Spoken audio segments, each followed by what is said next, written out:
it's Simona from FuelTheBodyWell.com, and today I'm going to talk about eating at family gatherings. I want to cover 2 points. One is making conscious food choices, and the other is making sure that you don't make the people around you feel uncomfortable with your food choices.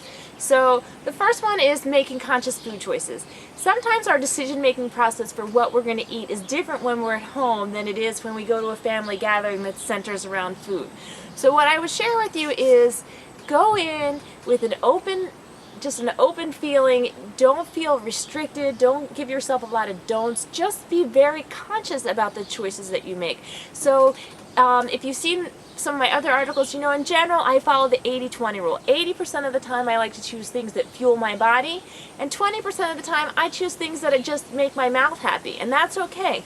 Just know what you're choosing, and so when you approach the food choices at your family gathering, know, am I consciously choosing foods that fuel me well, or do I want to enjoy something that I know I will feel tired later, but I'm going to eat it because my grandmother makes the best cookie and she made it just for me, and I'm going to eat it.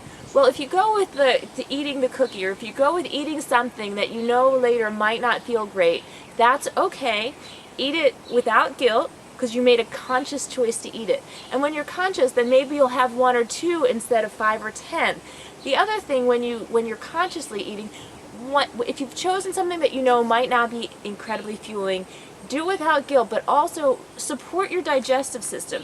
Chew 30 or 40 times each bite. It gives you a chance to savor this piece of food that you are so looking forward to. But it also supports your digestive tract in that it breaks down the food, and there's a lot of chemistry involved in chewing more. So that's tip number 1. Tip number 2 is if you're sitting at a table with other people and they're looking at your plate and you have chosen foods that fuel and maybe they haven't, you want to make sure that you're not judging your loved ones for the choices they make.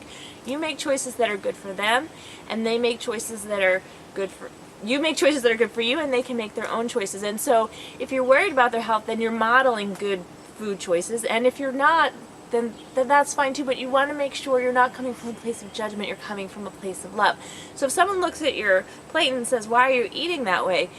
your answer, well, it needs to be genuine and it needs to be authentic because they're your family, and it's very important that you stay real with them. But if what my answer is often, and because it's true for me, is that I choose the foods that I choose because when I eat to fuel my body well, I feel higher energy, more alert, and more vibrant. And when I'm with my family members, I want to be able to be engaged with them. I want to be able to look at them, and I don't want to feel sleepy or like I need a nap. So I choose the foods that I choose because I love the family members I'm with and I want to be with them.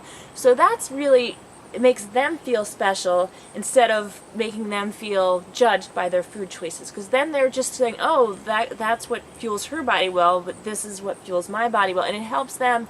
Again, it models for them choosing foods that fuel their body well, but they are not being judged. So that's my tip of the day about eating at family gatherings. I hope it helped. You can find more information at our website, FuelTheBodyWell.com. And until then, wishing you a day full of abundant wellness. Take care.